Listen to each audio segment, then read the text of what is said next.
बिस्मिल्लाहिर्रहमानिर्रहीम। अस्सलाम वालेकुम नाज़रीन, आप देख रहे हैं 92.8 विद सादिया अफजाल।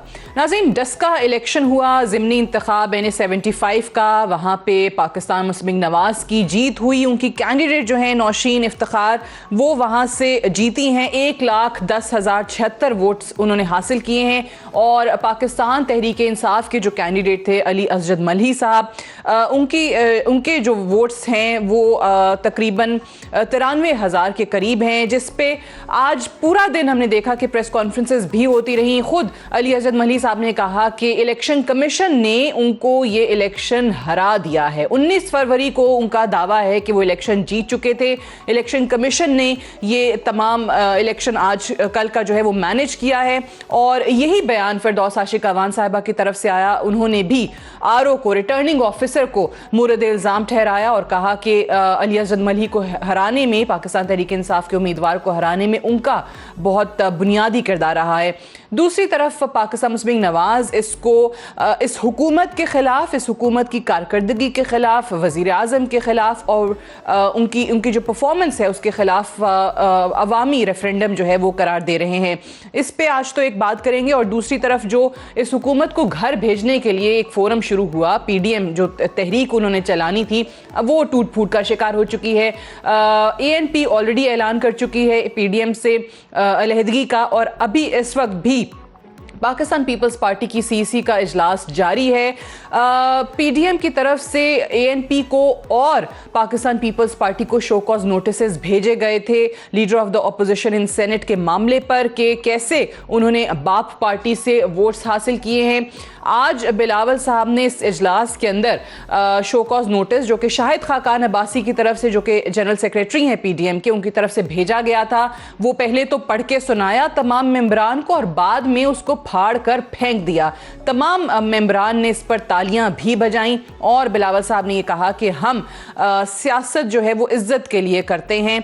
और वहाँ पर मौजूद यूसुफ रज़ा गिलानी साहब ने, जो कि सेनेट में अपोजिशन लीडर हैं, उन्होंने पेशकश की कि वो मुस्ताफ़ी हो जाते हैं इस नशिस्त से, जिसको रिजेक्ट कर दिया गया, मुस्तरद कर दिया गया उनकी इस पेशकश को पाकिस्तान पीपल्स पार्टी के दीगर अराकीन की तरफ से। तो क्या बाकायदा तौर पर पाकिस्तान पीपल्स पार्टी अब इस PDM से अलहदगी का ऐलान करने जा रही है? इन तमाम चीज़ों के हवाले से आज बात करेंगे। दिलीप अब्बास साहिबा हमारे साथ मौजूद हैं, पाकिस्तान तहरीक इंसाफ की सीनियर रहनुमा हैं, MNA हैं। सेनेटर डॉक्टर अफनानुल्लाह खान हमारे साथ मौजूद हैं पाकिस्तान मुस्लिम नवाज़ की तरफ से। और सेनेटर सस्सी पलेजो साहब हमारे साथ मौजूद हैं, पाकिस्तान पीपल्स पार्टी की सीनियर रहनुमा हैं। आप सभी को प्रोग्राम में हम खुशामदीद कहते हैं। पहले सस्सी पलेजो साहबा, इसी मामले से आगाज़ करते हैं। अभी जो थोड़ी देर पहले बिलावल साहब ने किया है CEC के इजलास के अंदर, तो इसका ये मायने हम लें कि जिस तरीके से ANP ने बाकायदा ऐलान किया कि वो PDM से अलहदा हो रहे हैं, उनको भी ये चीज़ पसंद नहीं आई कि ये तौहीन समझी उन्होंने। आज बिलावल साहब ने भी यही किया कि शो कॉज नोटिस फाड़ कर फेंक दिया। तो क्या आप अलहदगी का ऐलान करने जा रहे हैं?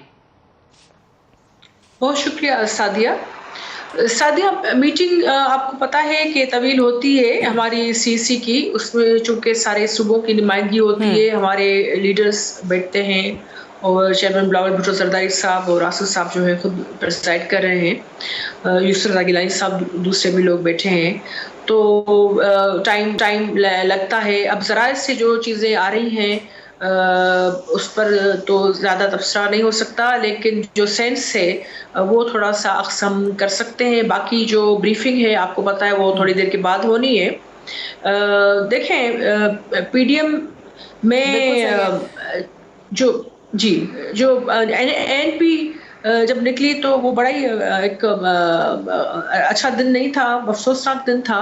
और पाकिस्तान पीपल्स पार्टी के लिए ये जो बातें भी आ रही हैं, ज़ाहिरी बातें, चेयरमैन बिलावल भुट्टो जरदारी पूरे पाकिस्तान पीपल्स पार्टी की नुमाइंदगी करते हैं, पूरे जो चारों सूबों में, आज़ाद कश्मीर तक बहुत बड़ी पार्टी है, हम चारों सूबों की जंजीर हैं। तो एक बहुत बड़ा मैंडेट भी है। धांधलियों के बावजूद भी हम दोनों ऐवानों में भी हैं, यहाँ सूबे में हुकूमत भी है और दूसरी सूबों में भी। तो मेरे ख्याल में शायद खाकान अब्बासी साहब ने जिस तरीके से ये कार्रवाई की, एक तो उनको कोई कोई राइट नहीं था। ये इलेक्शन एतात तो था ही नहीं, और ये इसका कोई आइन नहीं है जिसके मुताबिक आप अपने इंटरनल पार्टीज में शोकास जारी कर सकते हैं, लेकिन जो उन्होंने कहा किया वो कोई जल्दबाजी में, और ऐसा लगता था कि जैसे तारड़ साहब ने जल्दबाजी। लेकिन आपको लगता है कि वो शो कॉज नोटिस भेजा जाना पाकिस्तान पीपल्स पार्टी को, एनपी तो चले हमने कहा ना कि अलहदा हो गई, उन्होंने तो कहा, आज भी बिलावल साहब जो बात कर रहे हैं कि जी तौहीन है, यही एक वजह बन सकती है कि जैसे बयानात आ रहे थे कि पीपल्स पार्टी को और एएनपी को निकालने की कोशिश की जा रही है या इनके बगैर चाहते हैं मौलाना साहब या पीएमएलएन के इत्तेहाद बना दिया जाए, तो आपको लग रहा है कि उनके कहने से पहले या उनकी तरफ से आपको निकाले जाने से पहले आप लोग खुद ही इनिशिएटिव लेना चाह रहे हैं? नहीं सादिया, अभी ब्रीफिंग आएगी फैसलों का, तो मैं कब्ल इस वक्त कैसे बताऊं, अगर थोड़ा इल्म भी होगा तो नहीं, वो पार्टी लीडरशिप का इख्तियार है, प्रोरोगेटिव है, वो खुद आकर बताएंगे। लेकिन जो बातें हुई हैं, मौलाना साहब पता चल जाएगा जी, मौलाना साहब जब ठीक नहीं थे तो इतनी जल्दबाजी में इजलास के नाम पर ये इनफॉर्मल कट क्यों बुलाया गया? उसमें पाकिस्तान पीपल्स पार्टी मेंबर है राजा परवेज अशरफ को भी नहीं बुलाया गया, और उसमें कुछ लोगों ने बैठकर ये अपने तायुन ये कार्रवाई जो की है, इस पर हमें जाहिर बात है हम सख्त एहतजाज करते हैं, मजम्मत की है सबने, और ये तरीक़ेकार नहीं होता। जब हम 26 पॉइंट्स को लेकर एक सीधी डायरेक्शन में जा रहे थे तो ऐसा कौन सा आसमान गिर पड़ा कि उन्होंने, और उनको राइट नहीं है, ये तो रद्दी में फेंकने वाला कागज है, अगर फाड़ा गया है आज की कमेटी मीटिंग में सीसी में तो जबरदस्त ये हुआ है। मैं तो समझ अगर ऐसी चीज हुई है तो बहुत अच्छा किया है चेयरमैन साहब। चलें, आप भी कह रही हैं जबरदस्त हुआ है, वहां मौजूद दीगर मेंबरान ने भी इस पर तालियां बजाई और बिलावल साहब को शो कॉज नोटिस उनकी तरफ से फाड़े जाने को बहुत अप्रिशिएट किया। सेनेटर अफनान, यही मैं सवाल आपसे भी करना चाह रही हूं कि ये जो एक अलायंस बना, जैसे ससी पलेजो साहिबा भी कह रही हैं, बिलावल साहब भी कई दफा कह चुके हैं कि ये हमने इलेक्शन इत्तेहाद तो किया नहीं, हमने तो एक हुकूमत के खिलाफ किया था, तो एक अलायंस इन तमाम अपोजिशन जमातों का कैसे किसी एक स्पेसिफिक पार्टी को ये शो कॉज नोटिस भिजवा सकता है? वो कह रहे हैं कि जी आप लोग बाज़ औक़ात अपने फैसले कर रहे हैं, पंजाब में जो कुछ किया आप लोगों ने सेनेट के हवाले से कि तमाम चीज़ें बैठ के फाहम तफहीम से हल हो गई, सेनेटर्स आपने मुंतखब करा लिए, जब पीपल्स पार्टी की यहाँ पर बात आई तो इसको आप कबूल नहीं कर रहे। देखिए, पहली बात तो ये है कि जो पंजाब में इलेक्शन हुआ था जिसमें अनअपोज सेनेटर इलेक्ट हुए थे हमारे, उसके अंदर खाली ये नहीं था कि मुस्लिम लीग नून जो थी वो उस अरेंजमेंट का हिस्सा थी, बल्कि पीपल पार्टी भी उसका हिस्सा थी। और अजीमुल हक मिनहाज साहब जो राजा परवेज अशरफ साहब के रिश्तेदार भी हैं, उन्होंने जब तक विड्रॉ नहीं किया अपना सेनेट का जो कैंडिडेसी थी, एप्लीकेशन थी, उस वक़्त तक हम जो हैं वो मतलब कि अनअपोज इलेक्ट हो ही नहीं सकते थे। तो ये बात कहना मेरा ख्याल है दलील के ख़िलाफ़ है कि जी हमने कोई जो भी वहाँ पे हुआ, और ये पाकिस्तान की डेमोक्रेटिक हिस्ट्री का एक हिस्सा रहा है कि अनअपोज लोग इलेक्ट होते हैं और इसमें कोई बुराई नहीं है। मेरा ख्याल है कि जो मेन मुद्दा है उसके ऊपर रहना चाहिए, और वो मेन मुद्दा ये है कि मामला यहाँ तक पहुँचे क्यों। पीपल पार्टी ने हमसे मुआहदा किया था कि हम उनको यूसुफ रज़ा गिलानी साहब को सेनेटर बनवाएंगे, उनको चेयरमैन का वोट देंगे और जमीयत उलमा इस्लाम को डिप्टी चेयरमैन का वोट देंगे, और लीडर ऑफ अपोजिशन जो है वो पाकिस्तान मुस्लिम लीग नून का होगा। और इस बात के ऊपर जो है वो विटनेस है, नेशनल पार्टी विटनेस है, बलोचिस्तान नेशनल पार्टी विटनेस है, पख्तूनख्वा मिली अवामी पार्टी विटनेस है, इवन एएनपी विटनेस है। इसका ऐलान मियां इफ्तिखार साहब ने किया। तो अब आप मुझे खुद बताएं ना कि जब आपने अपने ही मुआहदे के किए हुए मुआहदे से आपने बैक ट्रैक किया और हमने आपको एक लेटर लिखा जिसमें हमने आपसे ये पूछा कि आप बता दें आपने ये क्यों किया, तो आप उसको उठा के रद्दी की टोकरी में फेंक रहे हैं। इसका मतलब ये है कि आपके पास कोई जवाब नहीं है इस बात का।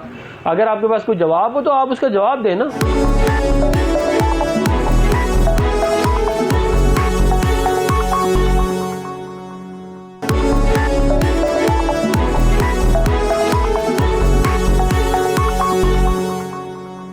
जब आपने ये सुना आज मीडिया पे कि जी बिलावल साहब ने वो शो कॉज नोटिस उठा के फेंक दिया है, फाड़ दिया उसको, तो आपको क्या लगा कि ये अलहदगी का ऐलान है? क्योंकि आप लोग जब ये बात करते हैं कि जी हम पीपल्स पार्टी और एएनपी के बगैर भी इस तहरीक को चला सकते हैं, तो पीपल्स पार्टी का जवाब बार बार ये आता है कि ये तहरीक में से आप हमें निकाल कैसे सकते हैं, इसका तो आगाज ही हमने किया, पीडीएम नाम ही हमने रखा, तो हमारी बनाई हुई तहरीक से आप कैसे हमें निकालेंगे? देखिए, बात नामों की नहीं होती, बात तो उन 26 नुकात की है जिसकी बुनियाद के ऊपर हमने पाकिस्तान डेमोक्रेटिक मूवमेंट का अलायंस बनाया था। पीपल पार्टी ने बाप पार्टी से वोट लेकर और हमें जो है वो अपने मुआहदे से बैक ट्रैक करके उस 26 नुकात को इतना नुकसान पहुंचाया है कि हम मतलब कि हमारे पास इसके अलावा कोई चारा नहीं था। और ऑन टॉप ऑफ दैट जब हम उनसे पूछ रहे हैं कि आपने हम जब उनसे सिर्फ ये पूछते हैं कि आपने क्यों किया, तो वो आगे से कह रहे हैं कि हम आपका वो जो लेटर जो है उसको हम फाड़ देंगे। तो ये तो देखें कोई ये गैर जमहूरी रवैया है लेटर फाड़ना। आप जवाब दें उसका, आप बताएं ताकि कौम को भी पता चले, आपके लोगों को, आपके वोटर्स को भी पता चले कि कौन इस मुल्क में हकीकी जमहूरियत, कौन इस मुल्क में हकीकी अपोजिशन है और कौन जो है वो हकीकी अपोजिशन नहीं है। इस तरह जो है और हमें ये वाली बात बार बार आप समझ रहे हैं कि पीपल्स ठीक है। मैं पहले अंदलीब अब्बास साहिबा की जरा मौजूद है, मैं पहले इसी चीज पे जो आज हुआ है अंदलीब अब्बास साहिबा, ANP आपने देखा कि PDM से पहले ही अलहदा हो गई, आपस में एक दूसरे पर बयानात जो हैं वो आना शुरू हो गए हैं। बिलावल साहब कहते हैं कि ऑपोजिशन में शामिल कुछ जमातें ऑपोजिशन की ही ऑपोजिशन कर रही हैं, हुकूमत की नहीं कर रही हैं। दूसरी तरफ पीपल्स पार्टी पे PMLN ये इल्जाम लगा रही है कि वो आपके यानी पाकिस्तान तहरीक इंसाफ की हुकूमत के सहूलतकार बन चुके हैं। आज तो शोकॉज नोटिस भी फाड़ दिया। तो ये हुकूमत की सहूलतकारी कैसे कर रही है पाकिस्तान पीपल्स पार्टी? आप लोगों के साथ कैसे इनके रवाबित हैं, क्या कम्युनिकेशन है, कहां पर कोऑपरेशन चल रहा है? देखिए अभी तो इनको आपस में इनकी कम्युनिकेशन नहीं है, तो बाकियों से क्या कहना।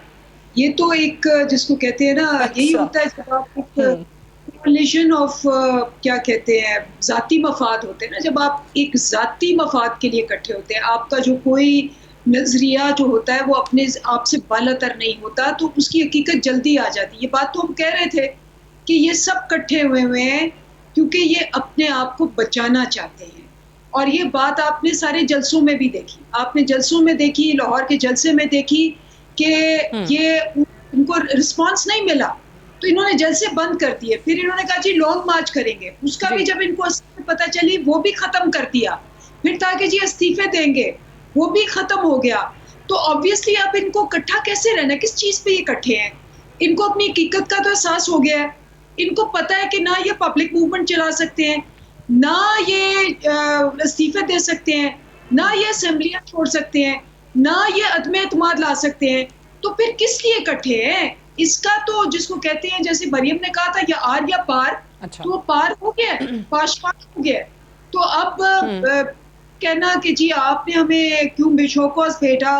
अच्छा, लेकिन अगर मैं आपसे ये सवाल करूं, ठीक है उनके आपस में तो दरारें आई गई हैं, अलहदा होते नहीं होते, फॉर्मल ऐलान होता है, वो भी थोड़ी देर में पीपल्स पार्टी की प्रेस कॉन्फ्रेंस से पता भी चल जाएगा। बट अंदलीब साहिबा, दोनों ही की तरफ से ये क्लेम किया जा रहा है कि हम जो है ना वो इस हुकूमत की, PTI की असल ऑपोजिशन है। तो इस वक्त अगर आपसे मैं पूछूं कि आपकी नज़र में आपकी हुकूमत की ऑपोजिशन कौन सी जमात कर रही है, तो आपका जवाब क्या होगा? देखिए असल में जो अपोजिशन होती है ना, वो अवामी और मुल्की मफादात को आगे रखती है और अवाम को पता लग जाता है। जब एक अपोजिशन अपने मकासद से बढ़ के पाकिस्तान के मकासद और अवाम के मकासद के लिए निकले, तो फिर उनके पास सपोर्ट भी होती। ये तो कभी भी अपोजिशन नहीं थी। आप देख लें असेंबली में ये क्या करते हैं। असेंबली के जो पहला सेशन हुआ था उसमें इन्होंने तस्वीरें लाई, एक लाए शहबाज शरीफ की, एक लाए खुर्शीद शाह की, और कहा जी इनको निकालो, इनको प्रोटेक्शन ऑर्डर दो। क्वेश्चन आवर था अवाम के लिए, अवाम के मफादात के लिए। पूरा क्वेश्चन आवर इन्होंने कभी नहीं करवाया और वॉकआउट कर गए। तो अवाम जो है वो डायरेक्ट देख रही होती है। 22 करोड़ अवाम को ये पता लग गया है कि ये आ रहे हैं अपने लीडर बचाने, अपने NRO लेने, अपनी दौलत बचाने, अपने एहसासे बचाने, अपनी पोजीशन बचाने। अब इनके पास जिसको कहते हैं कुछ नहीं रहा, एक्सपोज हो गए हैं, तो अब ये बैठ के एक दूसरे के गले ही पड़ेंगे ना। इन्होंने हुकूमत की जो सही ऑपोजिशन है, लेट मी टेल यू, हुकूमत की सही ऑपोजिशन जो है वो हुकूमत के अपने एक्सपेक्टेशंस है अवाम की, उस पर पूरा उतरना है। हमारा जो मकसद है वो ये है कि हम अवाम को ऐसे इस 5 साल में वो बेहतरी दे सकें जिस बेहतरी की उनको हमसे उम्मीद। ये इन जमातों से आप कहती हैं कि आपको कोई खतरा नहीं है, ऑपोजिशन जो मर्जी करती रहे, लेकिन असल जो चैलेंज है वो आवाम को डिलीवर करना है। मैं ससी पलेजो साहबा आपसे ये जानना चाहूंगी, जैसे अभी आप दोनों जमातों में PMLN में और पीपल्स पार्टी में जो बयानात हैं कि जी हम नून लीग कहती है कि यूसुफ रजा गिलानी को हम सेनेट में अपोजिशन लीडर नहीं मानेंगे, आप लोग जवाबन कहते हैं कि ठीक है फिर हम कौमी असम्बली में शहबाज शरीफ साहब को अपोजिशन लीडर नहीं मानेंगे, और इस्तीफे पे जो बात रुकी हुई है, अब पीपल्स पार्टी तो इस्तीफे देने के हक में नहीं है, वो तो कहते हैं कि हमारा फैसला बिल्कुल सही था सेनेट में और ज़मीनी इंतखाब में पार्टिसिपेट करने का। तो अगर इस्तीफे भी नहीं आते तो फिर क्या फ्यूचर है इस अलायंस को? तो वो तैयार हैं आप लोगों के बगैर चलाने के लिए? इस्तीफों के हवाले से हमने चूंकि चुनाचे इससे काम नहीं लिया था, सबसे पहले कलेक्टिव इस्तीफा हमने किए थे। मुस्लिम लीग नून ने दावे किए, लेकिन पूरे उस वक्त उनके भी कलेक्ट नहीं हुए। लेकिन हमने कहा ये आखिरी ऑप्शन होना चाहिए। ये इत्तेहाद ही हमारी एपीसी में बना था जिसको हमने होस्ट किया था, हम बानी हैं इसके। हमने चलाने की कोशिश की है, चलाने की कोशिश करते रहेंगे। लेकिन बात यह है कि जैसे अभी बाखबर ज़राए से जो चीज़ आ रही है, ये हकीकत है कि सियासत तो होती रहती है, आप लोगों को रिलीफ दिलाने के लिए, जमहूरियत की बका के लिए होते हैं, मैदान में आते हैं, पार्लियामेंट में आते हैं, लेकिन एक आपकी जो है सेल्फ रेस्पेक्ट होती है। They can't take us for granted obviously, भले वो हमारे इत्तेहाद के जो है हमारे साथी क्यों ना हो। दूसरी चीज ये कि ये इत्तेहाद में ये लोग कह रहे हैं, हमारे जो अभी सेनेटर भाई इमरान साहब कह रहे थे, जल्दबाज उन्होंने की जिनको PDM तोड़ने की जल्दी थी। तारड़ साहब की भी आप देख लें स्टेटमेंट सारी। फिर आप जो है खाकान अब्बासी साहब, मौलाना साहब मौजूद ही नहीं है, वो अपनी कार्रवाई कर रहे हैं। वो भी इनको जो कमिटमेंट थी कि ऑपोजिशन लीडर नून लीग का होगा। नहीं तो व्हाट चेंज्ड एक्चुअली? ये कि चेयरमैन नहीं बन पाए गिलानी साहब, इसलिए मुझे नहीं ऐसी कोई बात नहीं हुई थी। सारे मिनट सारी चीजें रिकॉर्ड में मौजूद है। चेयरमैन और डिप्टी चेयरमैन के हवाले से आप PDM के इत्तेहाद से ही यूसुफ रजा गिलानी साहब वो सेनेटर बने। मुझे मुख्तसर ये बात प्लीज कहने दे कि ये जो अभी मौलाना साहब के ठीक होने का भी इन्होंने इंतजार नहीं किया, उसके बाद उनके जो हमले थे, जो एहसन इकबाल साहब, मैं रेस्पेक्ट करती हूँ सबकी, सब हमसे सीनियर है, लेकिन इसका मतलब ये नहीं है कि वो पीपल्स पार्टी से को पहले से निकाल देने के लिए जो है वो हर कोई आगे से आगे। PTI की अभी आपको पता है बुरी हालत है। खान साहब रोज टाइप कराते हैं असेंबली डिसॉल्व करने का लेटर, फिर वो पीछे हट जाते हैं। उनको जो प्रेशर है वो उनके खुद के पैदा किए हुए हैं। IMF को वो फेस करें या खुद उनकी जो शुमारियात, लेकिन देखिए ये जो नून लीग के बयानात की बात करें कि मौलाना साहब तो चले बीमार थे ही, लेकिन मरियम साहिबा के जो बयानात आ गए, आप पे सहूलतकारी का इल्जाम लगाया PTI की, एक जरदारी सब पे भारी का नारा उन्होंने कहा कि ये बाइसे शर्मिंदगी होना चाहिए पीपल्स पार्टी के लिए। ये मरियम नवाज साहिबा के अल्फाज हैं। हमारे साथ ने बात की है तो मुख्तसर मुझे प्लीज आपके प्रोग्राम में आप बैलेंस करती हैं, यहाँ लेवल प्लेइंग वो होता है और इस पे देती हैं आप। जी मुख्तसर मैं ये कहती हूँ कि अंदलीब साहिबा को पता है कि इनकी पार्टी में कितनी थरथली है, सिर्फ जहांगीर तरीन साहब के हवाले से नहीं, आपके खुद के पाकिस्तान के जो है वो स्टेटिस्टिक्स बता रहे हैं कि आपकी नैया डूब चुकी है मैशत की। आपके पास कोई भी सॉलिड जो है वो पॉलिसी नहीं है। आप कितनी भी रीशफल करें, कुछ भी कर लें, आप न पार्लियामेंट चला सकते हैं, न कैबिनेट चला सकते हैं, न मुल्क चला सकते हैं। लोग आपसे इतने हैं कि घबराने की भी इजाजत मांग रहे हैं, क्यों घबराए हुए हैं लोग, और they just want to get rid of them, you know, जो PTI के लोग हैं।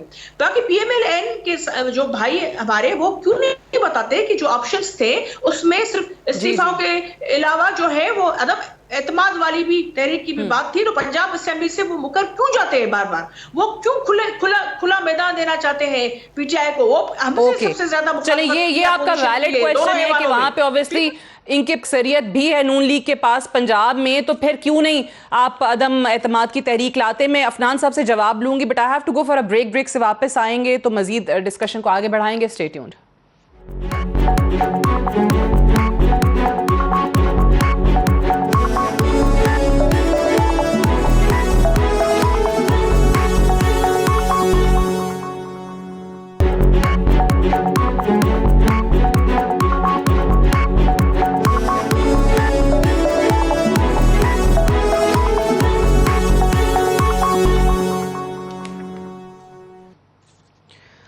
वेलकम बैक प्रोग्राम में एक बार फिर से खुशामदीद। सेनेटर अफरानुल्लाह साहब, ये बताइएगा कि एक तो जो ससी पलेजो साहिबा ने बात की कि ऐसी कोई कमिटमेंट नहीं थी कि leader of the opposition senate में नून लीग को दिया जाएगा, और ये बात आई थिंक बिलावल साहब और उनकी सीनियर लीडरशिप भी पहले बात कर चुकी है इस पे। और दूसरी तरफ आप आगे का मौलाना साहब का वो कहते हैं कि जी इंतजार नहीं किया गया, लेकिन आने वाले दिनों में अगर आप लोग इसी चीज पर बज़द रहते हैं कि जी अगर मुस्ताफी होंगे तो ही तहरीक चलेगी, तो ही लॉन्ग मार्च होगा, तभी अफादियत होगी, जो मौलाना साहब का बयान भी आया, तो फिर कैसे मामला चलेंगे? क्योंकि पीपल्स पार्टी तो फिलहाल इसके हक में नहीं है।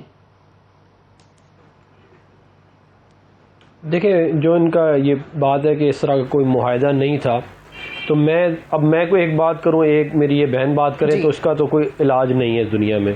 लेकिन इसका जो मेनली इसका तरीक़ेकार है वो ये है कि आप सेनेटर ताहिर बदंजो साहब जो नेशनल पार्टी के, आप उनको बुला के पूछ लें, पख्तूनख्वा मिली अवामी पार्टी के लोगों को बुला के पूछ ले। हाफिज़ हमदुल्ला साहब ने टीवी पे, जो जमात उलमा इस्लाम के हैं, उन्होंने टीवी पे आके ये कहा कि ये एग्रीमेंट था। तो ये अब देखें ना, ये इसीलिए तो प्रॉब्लम हुई है कि ये इमेच्योर बात है पहली, कि आप मुआहदे को ना क्या कहते हैं ऑनर करें। फिर ये उससे और ज़्यादा इमेच्योर बात ये है कि आप कहें वो था ही नहीं। भाई आपने बैक ट्रैक किया एक एग्रीमेंट के ऊपर, और इतने हाई लेवल के ऊपर आप इस तरह अगर बैक ट्रैक करें, और वो भी इतनी छोटी चीज़ के लिए, लीडर ऑफ द अपोजिशन की पोस्ट कोई इतनी बड़ी पोस्ट नहीं है। हमें इस बात का भी धोखा, अगर ये कोई वज़ीर आज़म या वज़ारत आला मिल जाती है इनको, तो हम कहते चलो इन्होंने हमें धोखा दिया, कोई बात नहीं, वज़ारत उज़्मा मिल गई, वज़ारत आला मिल गई, इतनी सी पोस्ट के लिए इन्होंने हमें इतना बड़ा धोखा दे दिया। दूसरी मैं जो बात आपने की थी कि जी जो इस्तीफ़े हैं उनकी बात आपने की, देखें जो इस्तीफ़े जो हैं वो बेसिकली हम ये समझते हैं कि अगर एक लार्ज स्केल मूवमेंट पाकिस्तान में लाई जाएगी, डेमोक्रेटिक मूवमेंट, जो कि बुनियादी तौर पे 25 जुलाई 2018 का इलेक्शन जो कि रिग हुआ था उसके ख़िलाफ़, उस मूवमेंट को इवेंचुअल जो कल्मिनेशन है वो हम इस्लामाबाद में उस वक्त कर सकते हैं जब हम इस्तीफ़े दें और हम असम्बलियाँ तोड़ें, कम से कम सिंध की और पंजाब की हम ट्राई करें। और ये जो मेरी बहन कह रही है कि हम पंजाब में क्यों नहीं कर रहे, हम वेलकम करते हैं। आप लेके आएँ मूव, क्या कहते हैं, स्पीकर कौमी असेंबली को चेंज करने की आप पहले, अच्छा ये तरीका तो मैं आपसे बिल्कुल बात करूंगी, लेकिन पहले मुझे ये बताएं ना कि एक तरफ आप लोग इस्तीफों की बात करते हैं, फिर जो पहले पीपल्स पार्टी की पेशकश थी इस्तीफे ना देने की पार्लिमानी इंतखाबात में, चाहे वो सेनेट के इंतखाबात हैं या फिर वो आप डस्का जीत रहे हैं, 249 कराची में आप लोग पार्टिसिपेट कर रहे हैं, ज़िमनी इंतखाबात में आप लोग शिरकत कर रहे हैं, तो आपके पीपल्स पार्टी के इस फैसले पर अमल करना या साथ देना आप लोगों के फायदे में भी तो जा रहा है। कल ही आप लोगों ने डस्का जीता है। देखें, हमने ये कभी नहीं कहा था कि हम कोई बाई इलेक्शन में हिस्सा नहीं लेंगे। कराची से खैबर तक जहां बाई इलेक्शन हुआ है झाड़ू फिरा है, पीटीआई नज़र ही नहीं आती। ये जो मेरी अभी दूसरी वाली बहन जो इतनी लंबी उन्होंने कहानी सुनाई, आप लोगों ने भूखा मार दिया इस मुल्क के लोगों को। महंगाई इतनी कर दी है, लोग चीनी के पैसे नहीं है, रोटी के पैसे नहीं है, लोग भूखे मर रहे हैं, लोग अपने बच्चों को जहर दे रहे हैं। आप अपोजिशन की बात करते हैं। आप लोगों ने इस मुल्क में इतना बड़ा जुल्म किया है कि किसी ने नहीं किया। वजीर आजम बन गया इमरान खान, आप लोगों को वजारतें मिल गई, एमएनए शिप मिल गई, इस मुल्क में लोग भूखे मर गए, और आप लोग कह रहे हैं कि जी अपोजिशन नहीं है। आप वादे जो आपने किए थे वो तो आप भूल जाएं। आप लोगों को रोटी और कपड़ा नहीं दे सकते, आप लोगों को खिला नहीं सकते। तो ये हालात आपने पूरे पाकिस्तान में 314 अरब डॉलर का जीडीपी था पाकिस्तान का जब हमने इनको दिया, आज 264 अरब डॉलर के ऊपर ये नीचे लेके आ गए हैं। पूरे पाकिस्तान के अंदर 11% जो है लोगों के जो है वो उनकी इनकम कम हुई है पूरे पाकिस्तान में। और मैं आपको एक बात बता दूं, जब तक इमरान खान और इसके जो टोला है ये इनका रोजगार और इनका कारोबार चलेगा तो पाकिस्तान के लोग बेरोजगार रहेंगे, पाकिस्तान का कारोबार भी नहीं चलेगा। जब ये बेरोजगार होंगे तो फिर पाकिस्तान का कारोबार चलेगा, और हम इंशाल्लाह इनको भी घर भेजेंगे। और हम अच्छा, इनको बेरोजगार होना पड़ेगा पहले पाकिस्तान का एग्रीमेंट रोजगार चलाने के लिए इनको, ठीक है। एक तो अदलीब साहिबा ये जो सेनेटर साहब ने बात की इसको भी जरूर रिस्पॉन्ड कीजिएगा, और साथ ही साथ पहले ससी पलेजो साहिबा ने कहा कि ये क्या कहानी है। उन्होंने कहा कि थरथली पीटीआई में इस वजह से भी मची हुई है, जो भी चीजें अंदरूनी चल रही हैं, और ये इंकशाफ है, जरा इसकी तायद या तरदीद फरमा दीजिए। वो कह रहे हैं कि असेंबलीज डिसॉल्व करने के लेटर्स वो निकालते हैं पीएम साहब, और बाद में फिर उनको पीछे हटना पड़ता है, वो लेटर्स वापस हो जाते हैं। देखिए, सबसे पहली बात तो ये है कि इनकी ख्वाहिश है कि इनको हिलना ना पड़े, इनको मूवमेंट ना करनी पड़े, इनको रेंटेड जलसा ना करना पड़े और खुद ही असेंबलियाँ डिसॉल्व हो जाएं। तो वो मैं समझती हूँ उनकी रात को सोते हैं कि सुबह उठ के आराम से हमें पता चले और फिर हम उस पर कब्जा कर लें, जैसे हमेशा से कब्जा करते रहें। तो ख्वाहिश रखना अच्छी बात है, लेकिन ख्वाहिशें जो है वो अल्लाह ताला ने कहा है कि थोड़ी मेहनत किया करें। तो अगर आपने ना जलसे ठीक किए, ना आप लॉन्ग मार्च कर सके, ना शॉर्ट मार्च कर सके, ना इस्तीफे दे सके, तो अब सिर्फ बैठ के दुआएं करें, शायद हो जाए। दूसरी बात जो ये मिलन वाले कह रहे हैं, तो माशाल्लाह अगर इतनी अच्छी हुकूमत छोड़ के गए थे, तो 2018 में जब ये छोड़ के गए हैं, तो हुकूमत पाकिस्तान का खजाना आईसीयू में क्यों था? मूडीज ने उसको नेगेटिव, रिस्की और अनस्टेबल करार दिया कि सिर्फ और सिर्फ 2 हफ्ते के रिजर्व छोड़ के गए हैं। पाकिस्तान की तारीख का सबसे बड़ा करंट अकाउंट है। ये बात गलत नहीं है। मेरे पास ये, मैं अभी आपको दिखाती हूँ। मेरे पास टीवी पे लोगों से सराहना करें। नहीं, मैं टीवी से लोगों से नहीं कर रही। टीवी पे देखे इतनी ज्यादा गलत। आप लोग, इमरान खान साहब ने कहा 35,000 अरब रुपए का हमने कर्जा वापस किया, वो भी झूठ है। आप लोग सच बोले, आप आवाम को बताएं सच क्या है। मेरा चैलेंज है कि मूडीज पाकिस्तान को अनस्टेबल और नेगेटिव छोड़ के गई थी 2018। अगर मैंने मूडीज की रेटिंग हमारे दौर की बेहतर है, आपकी दौर की खराब है, अगर ये बात आप प्रूव कर दें तो मैं इस्तीफा दूंगा, वरना आप इस्तीफा दें। करें, इनको कहीं सियासत छोड़ दें। अच्छा, एक एक करके बात कर लें। आप लोग सच बोले। आप चैलेंज कर रही हैं, आप दोनों ही एक दूसरे को चैलेंज कर रहे हैं कि जी किसके टाइम पे मूडीज की रेटिंग जो है वो बेहतर थी। लेकिन चलें आगे बढ़ते हैं। ये पहले मुझे तो बताइए, असेंबलीज डिसॉल्व करने वाली अंदीप साहिबा क्या कहानी है? ये बड़ा सोशल मीडिया पे भी इस तरह की खबरें आ रही हैं कि वजीर आजम चाहते हैं, रोक दिए जाते हैं, बाद में उनको कोई मना कर देता है। कि ख्वाहिश करना बहुत अच्छी बात है कि इनको एफर्ट ना करना पड़े असेंबलियां गिराने की, ऐसा कोई नहीं है। नंबर 1। नंबर 2, जो सबसे इम्पोर्टेंट बात है ना, वो ये है कि ये जिस मुंह से बोल रहे हैं, बिलावल साहब ने भी कह दिया कि भाई वहां बैठे हुआ तुम्हारा लीडर, उसके असासे वहां, उसके बच्चे वहां, उसके एसेट्स वहां, उसका कारोबार वहां, तो ये बैठ के पाकिस्तान के लिए बात करते हैं।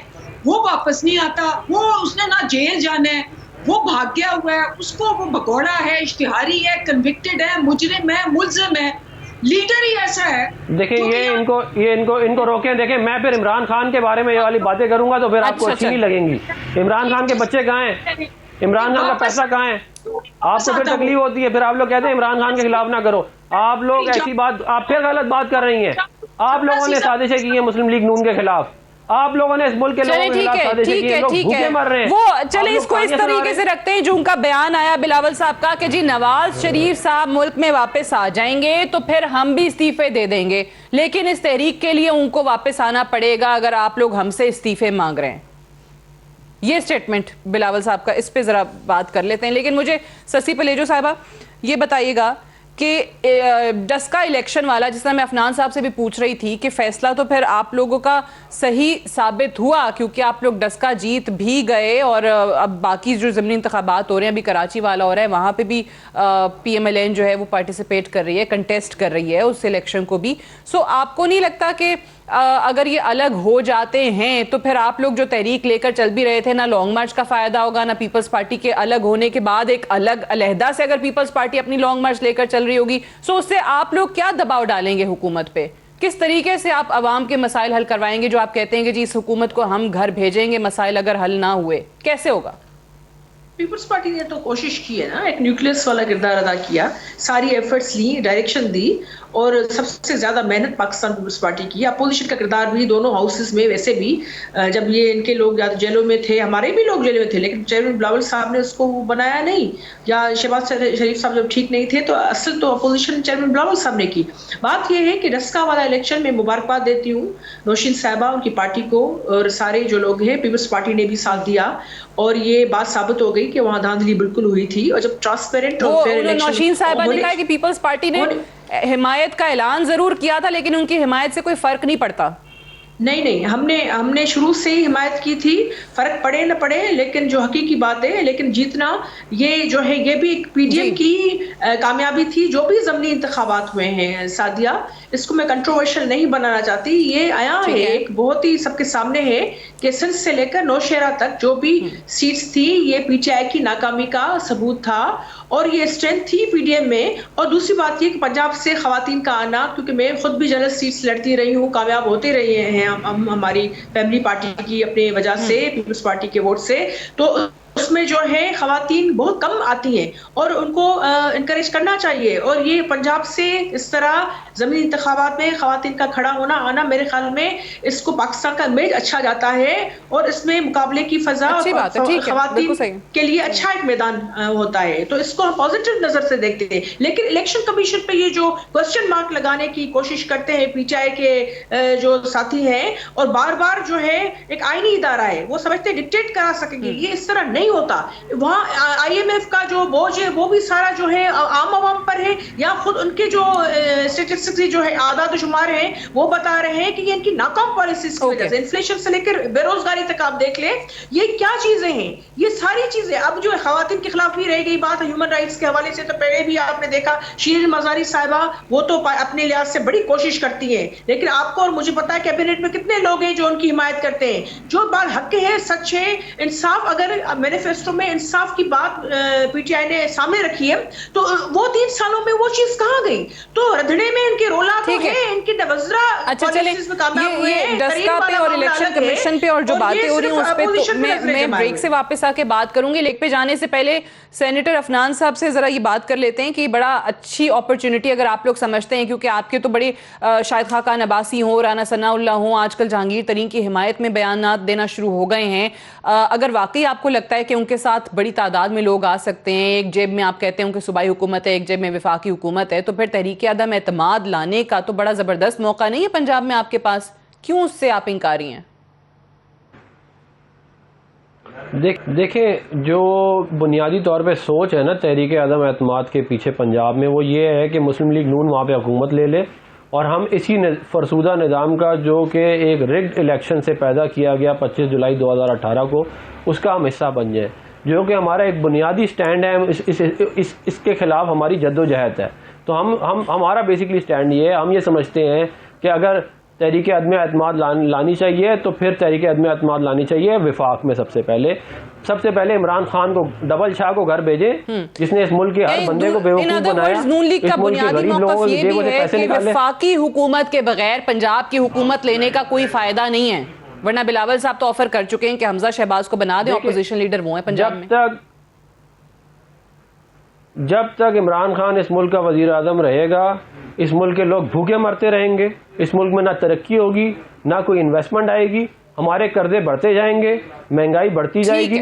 और ये लोग आके, आप यकीन करें, मैं एक बात करना चाहूंगा, तब्दीली तब होगी। बुज़दार साहब के जाने का आप कहते हैं कि फायदा तब है जब वक्त में इमरान खान साहब जाएं, वजीर आजम की कुर्सी से वो हटें, तो ही पंजाब में तब्दीली का फायदा है। मुझे एक ब्रेक लेनी है, ब्रेक से वापस आएंगे, डस्का इलेक्शन पे बात करेंगे एक ब्रेक के बाद।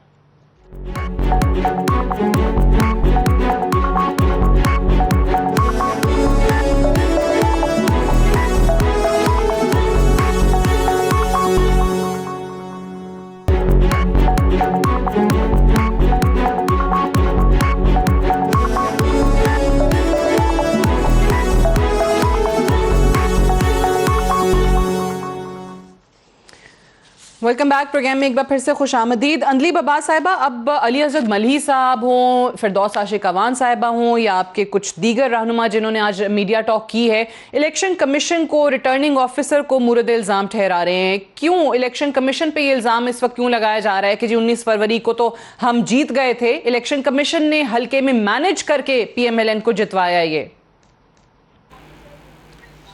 देखिए, बात यह है कि एक हकीकत तो यहाँ है, और वो ये है कि हमने फाइट की इस पे, हमने सुप्रीम कोर्ट में भी गए, क्योंकि जब कैंडिडेट ने 20 पोलिंग स्टेशंस का मांगा था तो खैर सुप्रीम कोर्ट ने फैसला दे दिया, हमने मान लिया। और उसके बावजूद कि हम बिजी थे सुप्रीम कोर्ट के फैसले पे, हमने एक्चुअली, आप देखें, 32,000 वोट बैंक हमारा ज़्यादा बढ़ा। हमारा 2018 के अंदर जो वोट बैंक था वो था 60,000 हमारे कैंडिडेट का, हमने 32,000 और लिए। लेकिन वो तो इस वजह से भी था ना कि वो जो दीगर दूसरे आज़ाद कैंडिडेट थे, उन्होंने हिमायत का ऐलान किया, तो उनका ऑब्वियसली वोट बैंक इधर आ गया। देखिए, ये तो खैर उनके लिए भी कह सकते हैं और सबके लिए कह सकते हैं, पीटीएम के लिए भी कह सकते हैं, सबके लिए कह सकते हैं, बट ये फैक्टर तो है कि पाकिस्तान तहरीक इंसाफ ने पहले 40,000 से हारा था, अब उन्होंने गैप नैरो कर दिया है और हमें 32,000 वोट जो है वो ज़्यादा पड़ा है। और अगर हमें 32,000 वोट जो है ज़्यादा पड़ा है, तो इसका मतलब ये है कि हमारा वोट बैंक बढ़ रहा है और तेज़ी से बढ़ रहा है। और क्योंकि ये एक आबाई सीट थी और ये इनकी पुरानी इनका गढ़ है, जो गढ़ वाली सीट थी, उसमें अगर हमने डेंट डाल दिया है, जो भी हालात थे जिससे हम अग्री करें या ना करें। आप लोगों ने तो ये भी कहा, कल फिरदौस साहिबा की तरफ से ये भी कहा गया कि यहाँ पर नून लीग जो है वो गद्दी नशीनी की वजह से जीत रही है या जीत जाएगी, जो भी उनका बयान आया था इसी तरह का, लेकिन गद्दी नशीनी को उन्होंने वजह ठहराया था। तो शाह महमूद कुरैशी भी तो गद्दी नशीन है, वो भी तो इसी वजह से जीत के आते हैं। मैं तो आपको एक जनरल ये कह रही हूँ, मैं तो आपको कह रही हूँ जिस वजह से भी इनका वोट बैंक था, वो वजह जो है वो अगर पिछली दफा 40,000 की लीड इनको दे गई और हमें 60,000 वोट दिए, अब वो वजह जो है उसका गैप कम होता जा रहा है और वो हमने 32,000 वोट ऐड किया है, जिसका मतलब है कि अगर इनके गढ़ में हमारा वोट बैंक बढ़ रहा है तो लम्हा फिक्रिया तो इनके लिए है, क्योंकि ऑब्वियसली हुकूमत वक्त जो होती है वो उस वक्त एक सिचुएशन होती है और इंशाल्लाह जब आप देखेंगे आगे जाएंगे इसी तरह हमारा वोट बैंक बढ़ता रहा तो बहुत जल्द मेरा ख्याल है अगले इंतखाबात में आपको पता लग जाएगा कि क्या डेंट है, डिस्पाइट के इनका बयानिया था इन्होंने पूरी मूव। तो ससी पलेजो साहिबा, अफनान साहब की तरफ जाने से पहले जरा तो इसका बताइए ना, वो तो कह रहे हैं कि गैप कम हो रहा है, लीड इनकी कम हो रही है ऑपोजिशन की, चले और वोट बैंक जो है वो पीटीआई का बढ़ रहा है, तो पीटीआई को तो खतरा नहीं है? मुझे अंदलीब साहिबा की बात से ये लग रहा है उनका तो वोट बैंक बढ़ गया है। सादिया, अब मैं अंदलीब की जगह कोई और होता तो जो भी इस वक्त जहन में आ रहा है वो मैं सामने रखती, लेकिन अंदलीब दूसरों की बनस्बत पर भी मुझे एक जो सैन वॉइसेस हैं पीटीआई में उनमें से हैं, लेकिन अंदलीब यहाँ हवा में तीर न चलाएं क्योंकि लोगों ने रिजेक्ट किया है पीटीआई को और ये इलेक्शन बड़ा ही अहम था डस्का का, क्योंकि यहाँ तो प्रिसाइडिंग ऑफिसर्स ने जिस तरीके का खेल किया इनसे करवाया गया वो धांधली का बदतरीन था। हम खुद धांधलियों से गुजरे हुए लोग, हमारे इलेक्शन छीने गए, तो मुझे पता है ये किस तरह होता है। ये तो अच्छी बात है कि इंसाफ मिला और ट्रांसपेरेंट फेयर इलेक्शन हुए और ये उनके लोग कुछ नहीं कर सकते। मैं नहीं कहती कि अंदलीब धांधली के फेवर में, लेकिन बात ये है कि इतने प्रेशर इंतकामी कार्रवाइयों के बावजूद पीडीएम के रहनुमाओं पर और वैसे भी जो अपोजिशन की पार्टी से अपोजिशन लीडर तक जो है जेलों में, खुर्शीद शाह साहब से लेकर वो भी देखे शहबाज शरीफ साहब, ये सारे, और लोगों को धमकाया गया, उनके खिलाफ केसेस, ये सारी चीजें और एक नेगेटिव एक मीडिया ट्रायल और प्रोपेगेंडा, सारे गोएबल्स हर रात दिन रात, और इतने तो कैबिनेट के जो है अहम पॉलिसी पे मीटिंग नहीं होती जितनी तर्जमानों की भी, वो भी खान साहब कोविड में भी थे तब भी उनको आटे चीने की उस पर नहीं था, वो तर्जमानों का इजलास के उनका इमेज बेहतर हो। लेकिन बात यह है कि जो चीज होगी सरजमीन पर ग्राउंड पर वो दिखने में आएगी। लोगों ने रिजेक्ट किया है, लोगों ने पीटीआई के उस नैरेटिव को भी रिजेक्ट किया है, जो पीटीआई ने कहा कि हम चीजों को ठीक कर रहे हैं, तो जो उनका मैनिफेस्टो है वो तो नाकाम गया है। अच्छा चलें, आप कह रही मैनिफेस्टो नाकाम रहा है, रिजेक्ट किया है, बट सेनेटर अफनान साहब ये बताइए कि एक हलके में जिस तरीके से बार बार बात हो रही है कि जी ट्रेडिशनली पीएमएलएन यहाँ से जीतती आई है, नशस्ती आपकी रही है, चाहे उसकी जो भी वजूहात हों, लेकिन अगर इसको आप अवामी रेफरेंडम करार देते हैं हुकूमत के खिलाफ, उनकी परफॉर्मेंस के खिलाफ, तो फिर उन हलकों का क्या, उन इलाकों का, उन शहरों का क्या जहाँ से पीटीआई जीतती है, वो फिर किसके खिलाफ अवामी रेफरेंडम हुआ? देखें, नौशहरा में इनका गढ़ था, इनके सिटिंग मिनिस्टर हैं, हमने नौशहरा में इनके गढ़ में बैठ के इनको हराया, इसको कहते हैं हराना। और जब इनके पास हुकूमत थी, इन्होंने सारे हुकूमती ज़राए लगाए, सब कुछ किया, फिर भी हार गए। भाई के अंदरूनी इख्तिलाफात की वजह से ये लोग हार गए। फिर नहीं, वो अंदरूनी इख्तिलाफात तो उनके हर इलेक्शन में होते हैं, अंदरूनी इख्तिलाफात तो हमेशा से उनके आपस में फैमिली में चलते रहे, इसका मतलब ये तो नहीं होता कि वो सीट हार जाए। और ये है गढ़ उनका। अच्छा, हमारा गढ़ बहुत सारे हैं, वो सियालकोट भी हमारा गढ़ है, हमारे बहुत सारे गढ़ है, लेकिन इनका नौशहरा गढ़ था, उधर हमने इनको हराया। और फिर वो नहीं है, आप पूरे पाकिस्तान के बाई इलेक्शन उठा लें, पिशीन का उठा लें, डस्का का उठा लें, हाफजाबाद का उठा लें, हर जगह ये आ रहे हैं। ये सिर्फ उस वक्त जीत सकते हैं कि जब हमारे पोलिंग एजेंटों को बाहर निकाला जाए, पोलिंग स्टेशनों पे कब्जे किए जाएं, फॉर्म 45 न दिया जाए, सिर्फ उस वक्त इमरान खान जीत सकता है, वरना ये कभी नहीं जीत सकता। और मेरी बहन ने भी एक बात की है, कहते हैं मूडीज की, मैंने अभी चेक किया है, मूडीज ने स्टेबल रेटिंग दी 21 मई 2018 को पाकिस्तान की। इन्होंने टीवी पे बैठ के इतनी गलत बयानी की है, इनको इस पे अपोलोजाइज भी करना चाहिए और इनको इस तरह की बातें नहीं करनी चाहिए। ये आवाम से सच बोलें। और मैं आपको एक बात बता दूं, जो लोग झूठ बोलते हैं ना, वो गुड गवर्नेंस नहीं ला सकते। जो लोग झूठ बोलते हैं वो तरक्की नहीं ला सकते। जो लोग झूठ बोलते हैं, लास्ट कमेंट वो कह रहे हैं कि जी आपने गलत बयानी की है। ये देखे B3 रेटिंग है, ये मैं कह रहा हूँ, ये B3 रेटिंग है कि नहीं है इधर मूडीज की, मुझे बताएं। ये लोग इस तरह, ये लोग हर बात में ये हर बात में झूठ बोलते हैं और इनका लीडर भी झूठा है। दिखा रहे हैं जो ऑब्वियसली मैं यहाँ से बैठ के नहीं देख सकती, मुझे तो पता नहीं चल रहा, लेकिन नहीं, मैं आप चेक कर लें, आप चेक करें की रिपोर्ट है। अच्छा। 21 मई 2018 की मूडीज ने स्टेबल रेटिंग दी है पाकिस्तान की, और अभी इन्होंने ये बात गलत की है। 21 मई 2018 की वो कह रहे हैं मूडीज की रेटिंग है, स्टेबल करार दी है। ये देखें जून 2018 और इन्होंने ये गलत बात की है, इनको अपोलोजाइज करना चाहिए। ये लोगों को मिसगाइड करते हैं, उसकी वजह से मसाइल पैदा होते हैं।